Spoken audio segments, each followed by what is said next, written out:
This is Optimal Living Daily episode 2460. Do you control your life? By James Altucher of jamesaltucher.com. And I'm Justin Malik.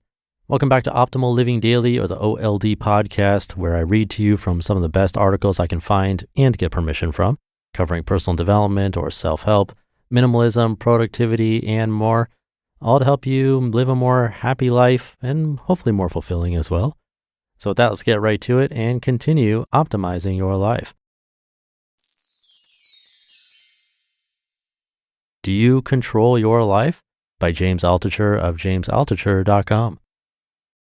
A lot of angry people out there are trying to control you and even kill you. I bet you can list at least a dozen people trying to control you right now. I wrote an article on my email list the other day saying how I was paid up on my taxes for the first time ever, but that it made me sick to my stomach. Blah.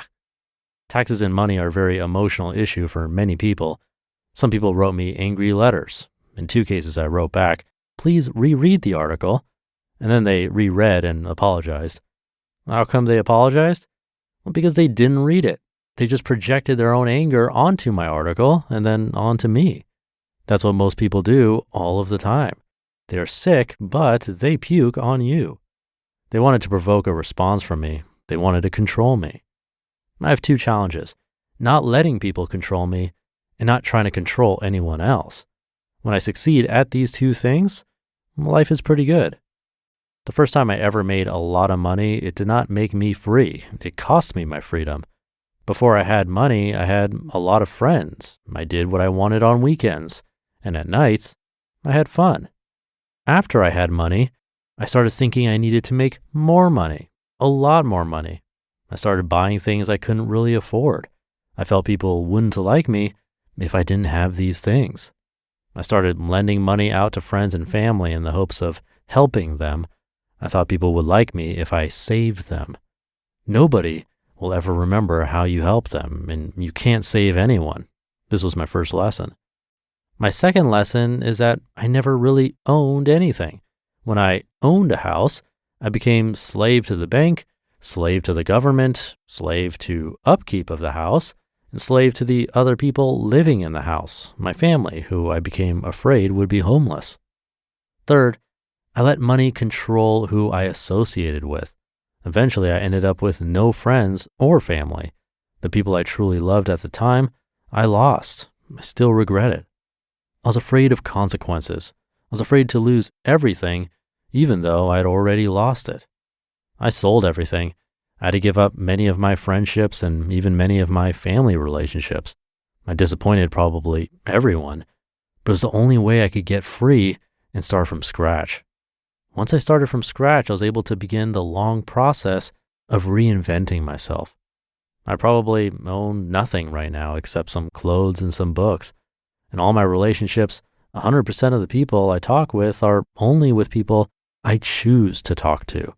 If someone in my life tries to control me because of their own fears and angers, then they are out. I also try to not control anyone else. If someone does something I don't like, I can't control what they think or do. It's useless and it's a waste of my time.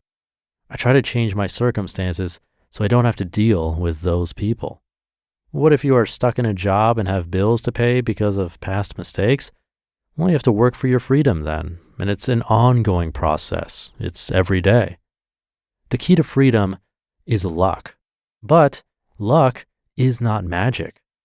Luck equals, number 1, persistence, plus number 2, diversification. Diversification means coming up with 1,000 ideas and implementing the 1 or 2% that seem reasonable. And persistence is a sentence filled with failures punctuated by the occasional success. Coming up with thousands of ideas means having the energy and creativity to brainstorm. Energy equals physical plus emotional plus mental plus spiritual health. All forms of health are a function of how much you control your own life divided by how much people control you. When I respond to an angry comment, someone controls me. Anger controls me. Then I spend less time being healthy. If I'm in an unhappy relationship but afraid of the consequences of breaking it, then fear controls me. If I daydream arguments between myself and a boss or a sister or a colleague or whoever, then anger is controlling me. Their issues have nothing to do with me. If I let them control me or I try to control them, then I sacrifice my health. Then I can't generate ideas. I lose persistence. I get unlucky. I lose my freedom. Every time, no exceptions. I'd rather be healthy than right. Many people have written about things like the law of attraction. The law of attraction is about attracting things in the outside world into your life. This is fine, but it won't work unless you control what's happening on the inside world first. This is the one thing truly under your control. It's the only way to choose yourself. Don't be the slave, be the master. You just listened to the post titled, "Do You Control Your Life?" by James Altucher of jamesaltucher.com. And thank you to James. There are a few different themes or takeaways going on here, but the one that is especially true for me is this idea that the key to freedom is luck, but in many cases, we really do make our own luck. I was chatting with the co-founder of these podcasts the other day, reminiscing on how we got to this point where we can both do this full time and have so many daily shows going at the same time. We flat out agreed that a large part of it was luck, but to get to the point where the luck chose us required a ton of exactly what James said in this article: persistence and diversification. Two things that many people have trouble with. And I'm not saying that I'm some master of persistence and diversification, because in various areas of my own life, that's definitely not true. But when it came to trying to get a business off of the ground, we definitely put the effort in, from building apps, learning to code with almost no prior experience, to social media influencing and podcasting. It was a odd and very zigzaggy, curvy journey, but behind it all was persistence with the willing to brainstorm and pick what we considered the best ideas. So stick with it, yet stay open. Let that luck find you. Have a great rest of your day, and I'll see you tomorrow where your optimal life awaits.